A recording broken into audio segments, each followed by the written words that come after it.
Berlin, you're calling people who have been in this path, who understand what the reaction is out there, and who have been looking at these websites and seeing the fact that jihadists are but you're making an argument about appeasement. There's a difference between appeasement and painting the entire Muslim world with a broad brush, which plays exactly into the rhetoric of ISIS. ISIS and these groups like Al-Qaeda want But Anderson, they Muslims. were doing this before Donald Trump was. Before Right, they have been trying elected. to box the United States into a war against the entire Islamic world. The argument of people who don't agree with this policy is that this actually helps them do that. I just think it's wrong, and I do think that it just is based on the assumption that if we only don't do this, then they won't do that. That's just not so. But first of all, there's no evidence. You can do that are better and worse in terms of playing into the enemy's hands, right? No, I know. No. You don't agree with that at all? You know, he picked countries where our terrorists have not come from. So that's number one.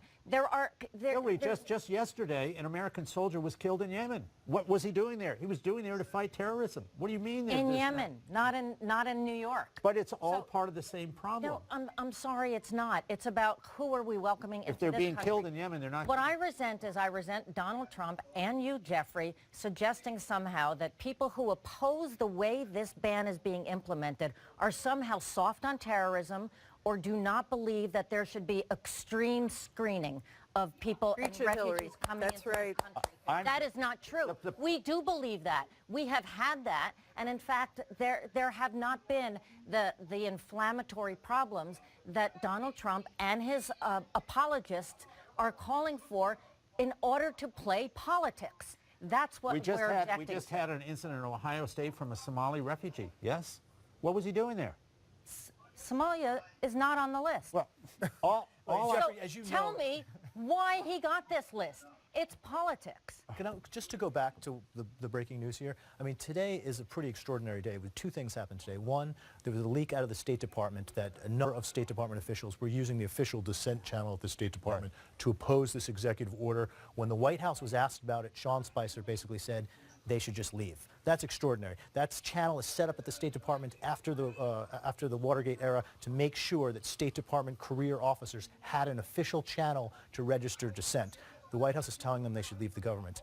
And now tonight we have an acting attorney general who disagreed with the White Council over this executive order. She's been sacked. I do agree with you, Jeffrey, in one sense. She was a holdover. I think he does have wide discretion here, so that's a Sessions is a couple days away. And Sessions is a couple of days being confirmed as Attorney General. So this is a little bit about theater and not really about policy. That's right. But we are learning from a president who got in there and said he wants people around him who disagree. In two pretty extraordinary moments today, the White House is saying, you know what, we don't want you to disagree that much. I want to bring our CNN legal analyst Laura Coates, who's back with us. What do you make of Donald Trump firing the acting Attorney General, Laura? You know, I am shocked that he would take this action, not because I think it's not his prerogative to do so, to replace her. I mean, obviously he already has Sessions lined up and his confirmation appears to be imminent, but because the order that she was speaking about seemed to be lacking in the clarity that she needed to actually enforce it.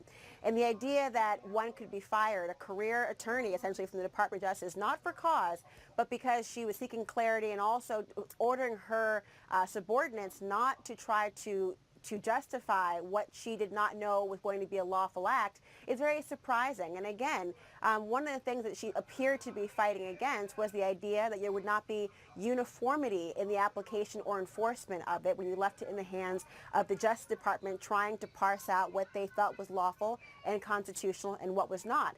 Remember, the DOJ's role is to simply try to enforce the laws, not to create it, not to clarify them, not to try to undo or eliminate any ambiguity. I am surprised he chose his course, but it certainly was in his prerogative to do so. Laura, can you think of a time that this has happened before?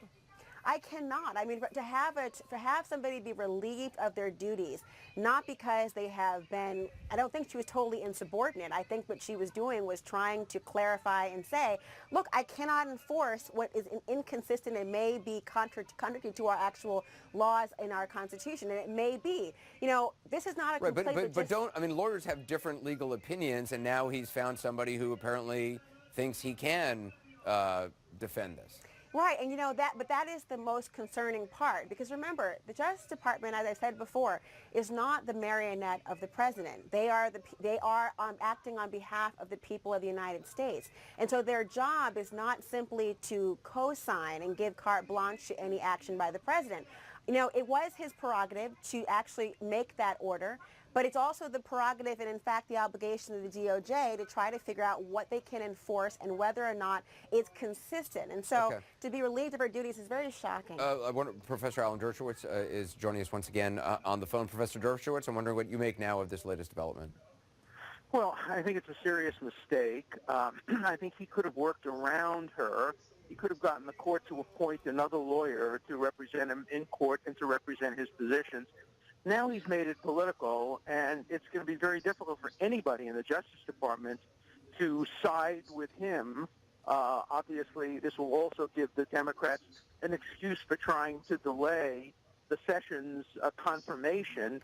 So I think he has responded in a political way, which will remind people of the Saturday Night Massacre of Nixon with Archibald Cox, and he could have done it in a much more nuanced and subtle way. But Professor Dershowitz, power to do it. Couldn't you also make the counter argument, which is this may be political, but it actually serves his political interests? If you want to be seen as draining the swamp, as shaking up Washington, as not putting up with the status quo, and being, you know, a strong leader who's not going to take, you know, what he views as political grandstanding by an assistant attorney general, that this actually plays into him politically in a positive way. I think it does. I think short term it gives him a political benefit, but he's going to have a hard time now getting the Justice Department to have somebody who will stand behind him.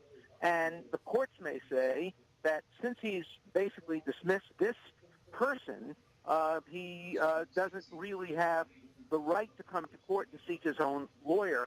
It's hard to know what the longer-term or middle-term implications would be.